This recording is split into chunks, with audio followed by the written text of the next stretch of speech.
बिस्मिल्लाहिर्रहमानिर्रहीम। अस्सलाम वालेकुम स्टूडेंट्स, मेरा नाम है तैमूर फजल और आज आपका इंट्रोडक्शन टू डेटाबेस का लेक्चर है जिसमें हम लोग DCL को पढ़ेंगे।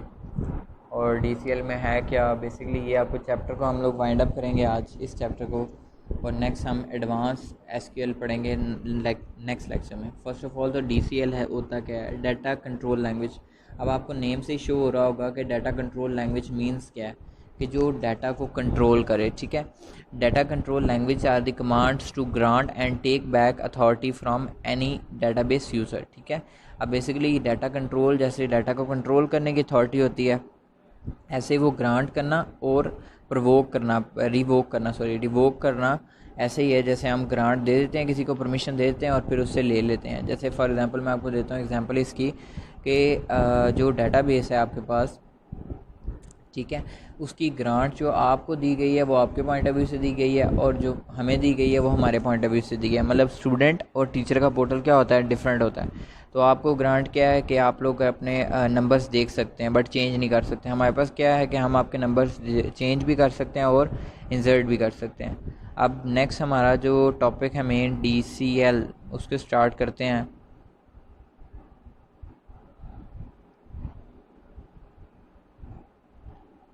Using grant and revoke basically. ठीक है, data control language is use to control privileges in database to perform any operations in the database, such as for creating tables, sequence or views a user needs privilege and privilege के दो types हैं basically. ठीक है, तो वो कौन से हैं हमारे पास, सिस्टम एंड ऑब्जेक्ट। अब सिस्टम बेसिकली आपको चले मैं पढ़ देता हूँ। This includes permission for creating sessions, tables, ETC and all types of other system privilege. Basically ये क्रिएट सेशन करता है, टेबल करता है, ETC, मतलब ये कमांड सिस्टम को प्रोवाइड करता है बेसिकली जो हम वर्किंग करने लगे हैं। ऑब्जेक्ट क्या होता है, ऑब्जेक्ट अब बेसिकली आप लोगों ने एक सिस्टम को पढ़ लिया। नेक्स्ट है, this includes permission for any commands of or query to perform any operations on the database table। ठीक है, this includes permission of any command or query to perform any operations on the database। अब इससे आपको समझ आ गया, कोई भी command और कोई भी क्यूरी जो हम डेटाबेस पे परफॉर्म कर सकते हैं उसका ऑपरेशन का, वो इसमें करते हैं। अब बेसिकली मेन टॉपिक DCL का कमांड्स दो हैं, ग्रांट और revoke. Used to provide any user access privileges or other privileges for the database। Next है used to take back permissions from any users। ठीक है, यूज़र से परमिशन वापस लेना। ठीक है, फॉर एग्जांपल आपको पता है कि आपका डेटाबेस जो है वो आप लोग खुद मतलब आपके डेटाबेस में आपका नेम जो है आप लोग या पासवर्ड है वो चेंज कर सकते हैं। मतलब आपको LMS की ID प्रोवाइड की गई है, उसमें आप पासवर्ड अपना चेंज कर सकते हैं।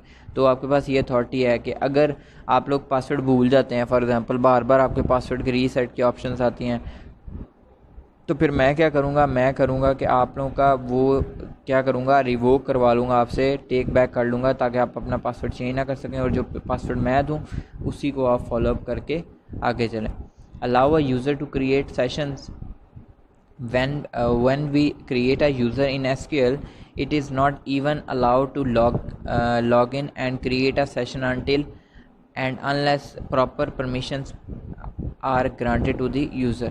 अब बेसिकली जब SQL में हम कोई भी चीज़ क्रिएट करते हैं तो बेसिकली वो डायरेक्टली जाकर लॉगिन में, फॉर एग्जांपल हमने एक लॉगिन क्रिएट किया, ठीक है, तो वो लॉगिन में डायरेक्टली जाकर वो नहीं कर सकता जब तक उसको ग्रांट नहीं करेंगे हम लोग। तो ग्रांट करने की कमांड क्या है, बेसिकली हमारे पास कमांड उसकी है grant create session to user name. अब to grant allow a user to create a table. ठीक है, grant create table to user name. ठीक है ना, अब किसको, यूज़र नेम का टेबल। अब provide user with space on table space to store tables. ठीक है, अल्टर यूज़र नेम। अब बेसिकली वो आपको दे रहा है कि आप लोग क्या करेंगे, provide a user with a space और allowing a user to create table is not enough to start storing data in that table. मतलब एक टेबल ही क्रिएट करना यूज़र के लिए बहुत नहीं है डाटा सेव करने के लिए। We also provides the user with privileges to use the available table space for their tables and data.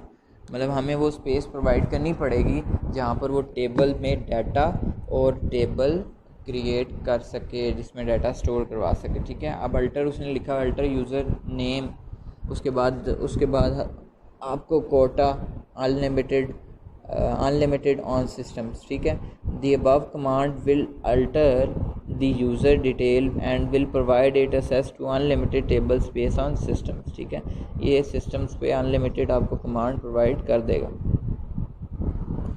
Basically यहाँ पर ये देखें ज़रा, generally unlimited quota is provided to the admin user. Admin जो user होता है उसी को मोस्टली प्रोवाइड की जाती है। क्यों? क्योंकि एडमिन क्या कर सकता है, डाटाबेस में इंसर्ट भी करवा सकता है और डिलीट भी करवा सकता है। तो आप लोग कोई चीज़ अगर डाटा मतलब फॉर एग्जांपल एक्सेस करें और आप लोग गलत कर दें तो वो डाटाबेस सारा क्या होगा, ख़त्म हो जाएगा। तो इसीलिए एक एडमिन स्पेसिफिक पर्सन होता है जिसको हम ये परमिशन प्रोवाइड करते हैं कि कोई चीज़ चेंज को करना चाहे तो वो कर सकता है। ठीक है, अब grant all privileges to a user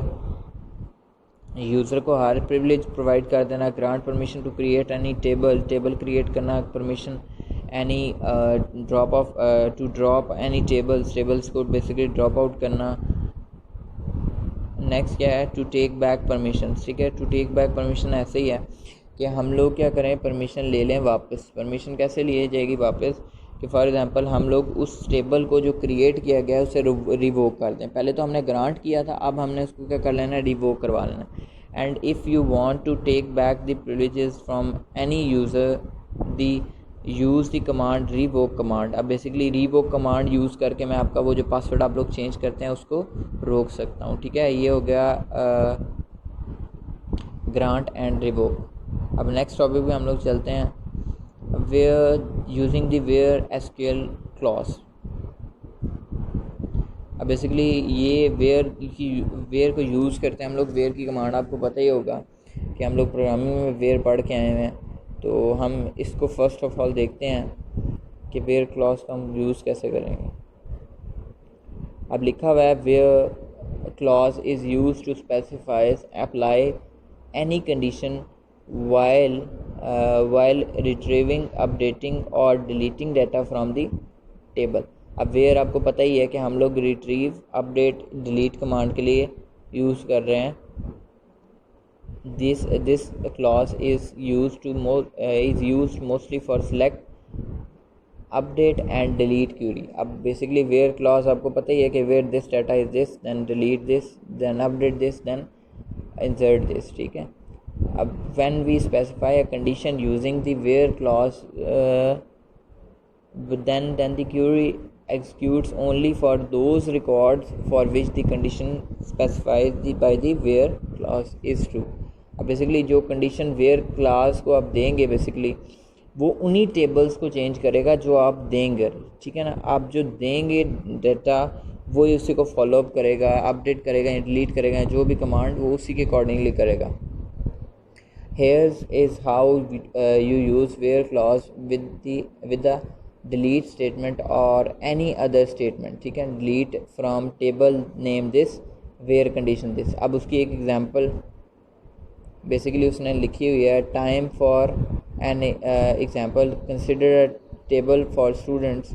अब ये हमारे पास टेबल है। ठीक है, और अब उसमें क्या कर रहा है, वो क्या कह रहा है, नाउ वी विल सी दी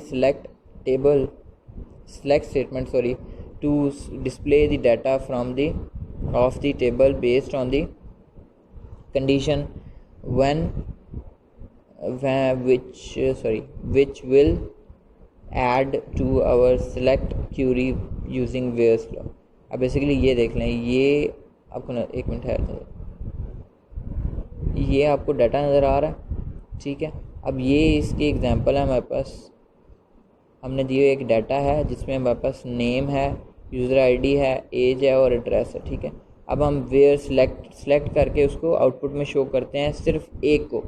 ठीक है, सिर्फ एक को या सिलेक्टेड को। ठीक है, सिलेक्टेड मीन्स इसलिए यूज़ हुआ है कि आपने कोई भी चीज़ सेलेक्ट करनी है तो वो आउटपुट में टेबल आपको शो करे। अब देखें यहाँ पर लिखा हुआ है सिलेक्ट एस आई डी मतलब student I D, name, address और age address from student where S I D is 101। तो आप इस टेबल में देख सकते हैं कि 10 आईडी जो है वो एडम की है और 15 है और चेन्नई है, ठीक है। तो यहाँ पर ये देखें कि स्पेसिफिक जो टेबल हमने मतलब दिखाना था कि ये इस टेबल की ये वैल्यू है या ये टेबल का ये डाटा है, वो यहाँ पर लिखा हुआ आ गया है आपके पास।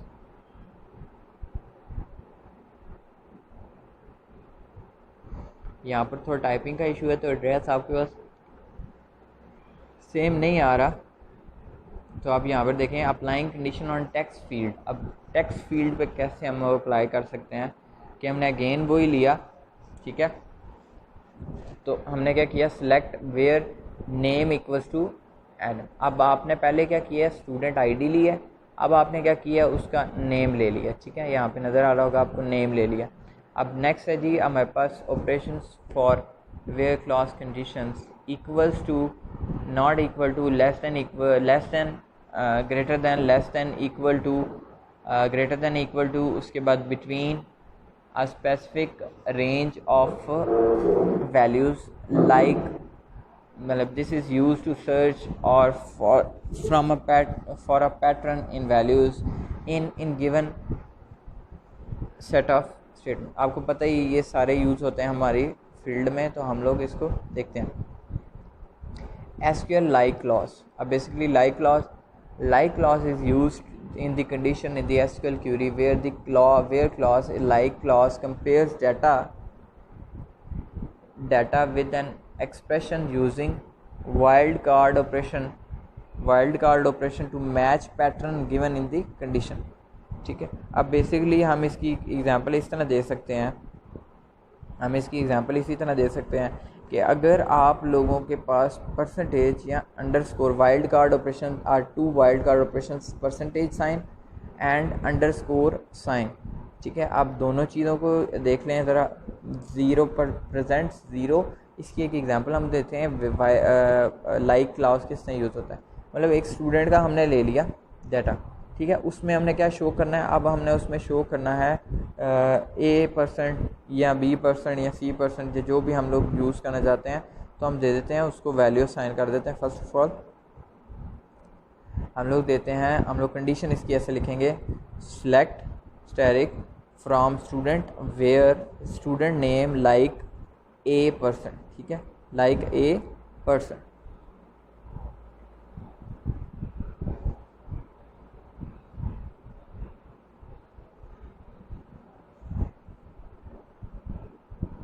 तो नेक्स्ट को हम देख रहे हैं, ज़रा लिखा हुआ है यूजिंग अंडरस्कोर एंड परसेंटेज। अब यहाँ पे देखिएगा, select static from student where student name like underscore D%, ठीक है।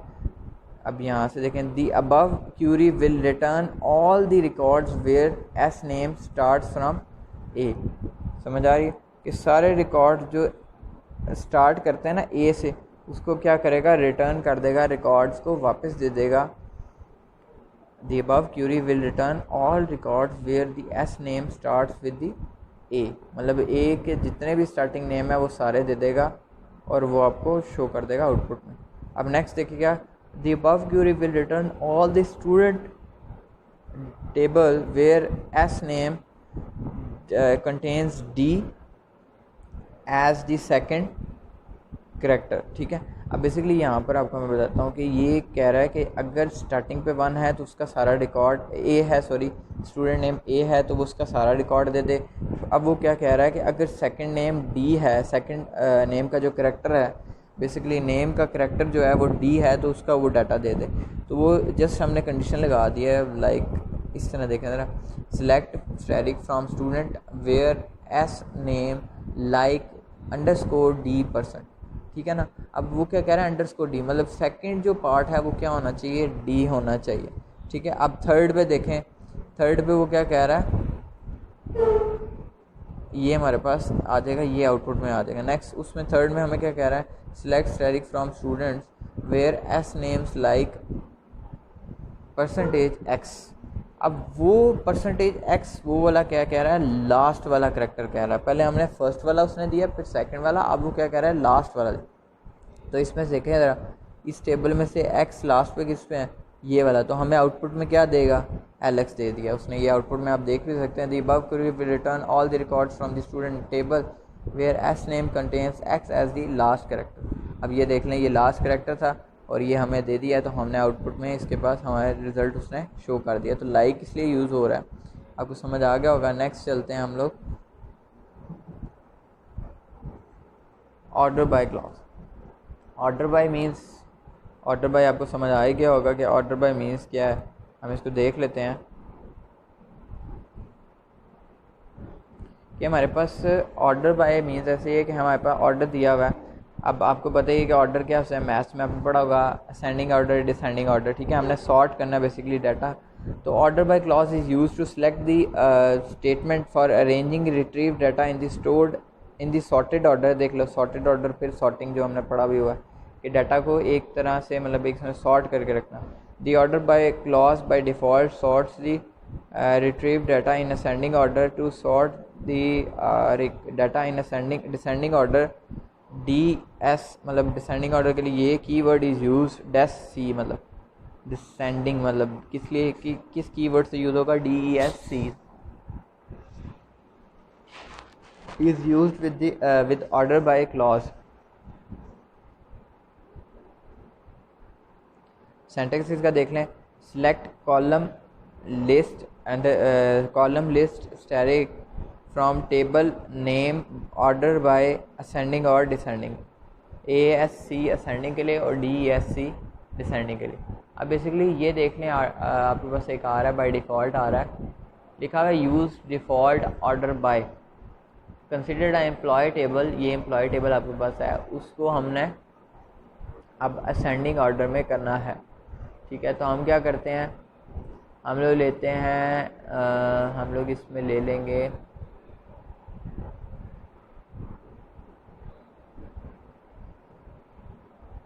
अब इसमें हम डिफरेंट चीज़ें ले सकते हैं।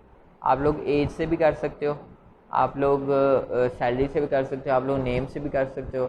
अब इस एग्जांपल में मैंने जो दिया हुआ है आप लोगों को वो देखें, select from employee order by salary, employee order by salary. अब ऑर्डर बाय सैलरी मतलब ये जो ऑर्डर लिस्ट है ये किस में होना चाहिए, सैलरी में होना चाहिए। मतलब जो 6000 है वो ऊपर होना चाहिए, फिर 8000, फिर 9000, फिर 10000। तो ये सैलरी को करेगा असेंडिंग ऑर्डर में। तो यहाँ पर देखें इस टेबल में आपको नज़र आ रहा होगा कि पहले 6000 आ गया, फिर 8000, फिर 8000 अगेन, फिर 9000, फिर 10000। ये हमारे पास अगेन उसने दे दिया है आउटपुट में। और अगर इसी टेबल को हम डिसेंडिंग ऑर्डर करना चाहते हैं तो हम लोग लास्ट पे सिर्फ सैलरी के आगे डिसेंडिंग ऑर्डर लगा देंगे, तो हमें वो किस फॉर्म में दे देगा, डिसेंडिंग ऑर्डर में सारा डाटा प्रोवाइड कर देगा। नेक्स्ट चलते हैं हम लोग, ऑर्डर बाय भी हो गया, ग्रुप बाय। अब ग्रुप बाय मींस यही है कि ग्रुप टू ग्रुप चीज़ है ना। तो ग्रुप बाय मतलब ग्रुपिंग आप लोगों को बहुत होती है। तो ग्रुपिंग में क्या होता है कि चीज़ें आपस में ग्रुप वाइज चेंज कर दें। अब मैं आपको बताता हूँ, group by clause is use to group the result of a select query based on one or more columns. याद रखिएगा columns, one or more columns. It is also used with the SQL function to group the result from one or more tables. अब basically वो क्या कह रहा है कि one or more table से आप लोग डाटा ले सकते हैं, ठीक है। वो कैसे, वो आपको मैं बताता हूँ कि यहाँ पर हमारे पास सिंटैक्स दिया हुआ है उसका, सिलेक्ट कॉलम नेम, आगे फंक्शन है हमारे पास कॉलम नेम है फंक्शन में, जिस आगे मैं बताता हूँ इसको कैसे अपना, from table name condition where condition grouped by column name, ठीक है। अब ये देखें, ये फॉर एग्जांपल हमारे पास एक ग्रुप दिया हुआ है और अब इसको देखते हैं हम लोग क्या करेंगे।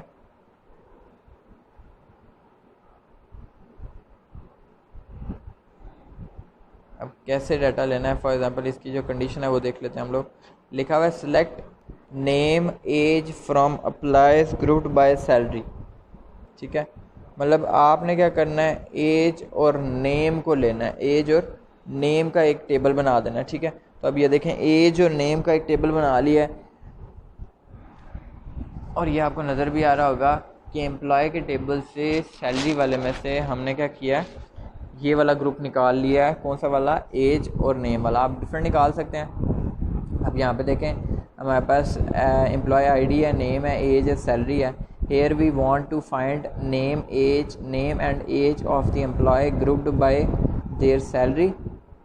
ठीक है, सुन लीजिएगा, ग्रुप्ड बाय देयर सैलरी, और in other words we will by grouping employees based on their salary, hence as a result we will get the data set with a unique salary list। आपको मैं बताता हूँ, इसका last पे जो example हम लोग कर रहे होंगे ना, तो इसी से रिलेटेड होगी। ग्रुप बाय, यहाँ पे देखें, group by is use to group different rows and columns together data together based on one column. Basically ये आपको डाटा दे दिया। आप एग्जांपल देखें, statement by with where class, हमारे पास ये स्टेटमेंट दी हुई है कि नेम और सैलरी अब हमें चाहिए। ठीक है, और किस स्टेप में से लेना है? एम्प्लॉय वाले में से लेना है। और नेक्स्ट उसने क्या दिया हुआ है? Where age greater than 25, age greater than 25 group by salary. अब मैं आपको बताता हूँ ये क्या है। अब वो क्या कह रहा है, नेम और सैलरी लेनी है आपने, नेम और सैलरी का टेबल वो फैच करना है आपने इस टेबल से। ठीक है, और उसने एक कंडीशन भी लगा दी है, वेयर जो हमारे पास है वो कंडीशन है बेसिकली वेयर एज 25, मतलब वो जो होंगे उनमें से एज क्या होनी चाहिए? 25 होनी चाहिए, 25 से बड़ी होनी चाहिए, मतलब ग्रेटर दैन 25 होनी चाहिए। तो ग्रेटर दैन 25 आपको नज़र आ रही होगी कि 29 है, 34 है, 44 है एंड 35 है। तो आप लोगों के पास वो दे देगा एज में आप लोगों को जो डाटा आप लोगों का रिक्वायर्ड है। यहाँ पे थोड़ा बहुत डाटा का इशू आता है, तो आप लोगों ने देख लेना कि उसने 3 नाम सिर्फ लिख दिए आपको, तो यहाँ पे सम टाइम एरर भी इशू कर रहा है। तो रिज़ल्ट आप लोगों को समझ आ गया होगा कि मैंने क्या बताया कि एम्प्लॉय के टेबल से आप लोगों ने लेना है। अब नेक्स्ट क्या है हमारे पास, you must remember by that group by clause will always come at the end of the SQL query just like order by clause. Group by भी और ऑर्डर बाय भी लास्ट पे ही आ रहे हैं, आपको पता ही है, ये मैं बताना नहीं था बस। ठीक है, यूजिंग हैविंग क्लॉज, जैसे कि हैविंग क्लॉज है, ये आप लोगों का खुद का है, ये मैं आपको देता हूँ, आप लोगों का टास्क है, ये आप लोगों ने करना है खुद। अगर ना समझ आए तो आप लोगों ने मुझे पूछ लेना है ये क्या है, बस ईजी है, इतना डिफ़िकल्ट नहीं है। मतलब फॉर एग्जांपल आप लोग हैविंग मतलब आपके पास है और आप लोगों ने उसमें से क्या करना है, having clause is use to with the SQL query to give more precise condition for this statement. Precise condition अब ईजीली है कि वो स्टेटमेंट जो काफ़ी जवाबदेह हो। Suppose we want to find the customer whose previous balance sum is more than 3000। Previous balance जो होगा वो 3000 से अगर ज़्यादा है तो आप लोग क्या करेंगे, उसको फाइंड आउट कर सकते हैं, उसको बता सकते हैं कि ये बंदा ज़्यादा डाटा पे है। ठीक है, ये एग्जांपल है, मैं ये वेबसाइट का लिंक भी आपको दे दूँगा, आपने इस पे जाकर ये हैविंग क्लॉज को अपने लाजमी रीड आउट करना है। और उसके बाद आता है distant keyword, having clause and operators. अब ऑपरेटर्स मैं खुद पढ़ाता हूँ आपको। ऑपरेटर्स एसक्यूएल एंड और ऑपरेटर्स बेसिकली आपको पता ही है क्या है, एंड और क्या है। And operator is use to set multiple conditions with the where clause alongside select update delete SQL query. अब बेसिकली मैं बताता हूँ कि ये क्या मतलब क्या यूज़ होता है। एंड ऑपरेटर आपको पता ही है कि जहाँ पर यूज़ होता है, ये डीएलडी में भी हम लोग पढ़ रहे हैं, तो यहाँ पर देखते हैं इसका क्या रोल है। तो select asterisk from employee where salary 10,000 and age greater than क्या दिया हुआ है 25। मतलब इस टेबल में से जिसकी सैलरी कम है 10,000 से और ज़्यादा है 25 से एज। ठीक है, मतलब एज ग्रेटर दैन 25। ठीक है, तो आपने देखना है उस टेबल को फैच करना है। तो ये बेसिकली यहाँ पर देखें आप लोग कि 10,000 सैलरी किसकी है, कम है सैलरी 5,000, 8,000, 9,000। ठीक है, तो ये हमारे पास 9,000 और 8,000 दे रहा है। उसके बाद हमारे पास क्या है जी, यहाँ पर the above query will return record where salary is less than 10,000 and age greater than 25। Hope you get the concept where we use the and operator to specifies. अब एंड ऑपरेटर आपको समझ आएगा। अब और की बात करते हैं। और ऐसे ही है कि और भी दो चीज़ें होती हैं बट कंडीशनल होता है। कंडीशनल ऐसे है कि आप लोग ये भी कर सकते हैं और वो भी कर सकते हैं, दोनों में से कोई भी कंडीशन ट्रू हो तो आगे प्रोग्राम चल पड़ता है। तो और operator is also used to combine multiple condition with where clause. the only difference between and or is their behavior। अब ये देखें लिखा हुआ यहाँ पर select static from employees where employee table में where salary greater than 10,000 और age greater than 25। मतलब वो कह रहा है यहाँ सैलरी 10,000 से ज़्यादा हो या एज 10,000 से ज़्यादा हो। तो यहाँ पर देख लें ये 8,000 10,000 से ज़्यादा नहीं है, मगर एक कंडीशन जैसे ही फॉल्स होती है तो वो और दूसरी को चेक करता है। तो ये कंडीशन ट्रू है, इसकी 25 से एज ज़्यादा है, तो वो वहाँ पर ले लेगा उसको और आउटपुट में शो कर देगा ये टेबल। ठीक है। माइट भी स्टूडेंट्स इसमें आपको लग रहा हो कि कुछ गलतियाँ हैं, तो ये गलतियाँ कुछ आपके लिए हैं, तो आप लोगों को खुद भी इसको देखना है। और यहाँ पे और को मैं आपको बता दिया है कि और किस तरह यूज़ होता है, और डिफरेंट टेबल से भी आप लोग यूज़ कर सकते हैं। फॉर एग्जांपल अगर मैं इधर एक ऑपरेशन लगा दूँ और का कि आपकी जो आईडी होनी चाहिए वो वन, फॉर एग्जांपल अगर इसको बढ़ा लें थोड़ा कि हम लोग एक और कंडीशन दे देते हैं मेल और फीमेल की। ठीक है। तो मैं कंडीशन ले देता हूँ कि ये यहाँ पे मेल होने चाहिए सिर्फ, तो वो क्या देगा, सिर्फ मेल्स देगा, या फीमेल्स दे दूँगा तो फीमेल्स दे देगा। ठीक है। कि जेंडर सिर्फ मेल है तो वो सारे मेल्स का डाटा आ जाएगा, जब मैं फ़ीमेल लिखूँगा तो फीमेल्स का डाटा आ जाएगा। आई होप सो आज का लेक्चर आपको समझ आ गया। अगर जो चीज़ें मैंने आपको बोली हैं वो आपने खुद रीड आउट लाजमी करनी है ताकि आप लोगों का अच्छा रिज़ल्ट आ जाए। Thank you so much, take care, अल्लाह हाफ़िज़।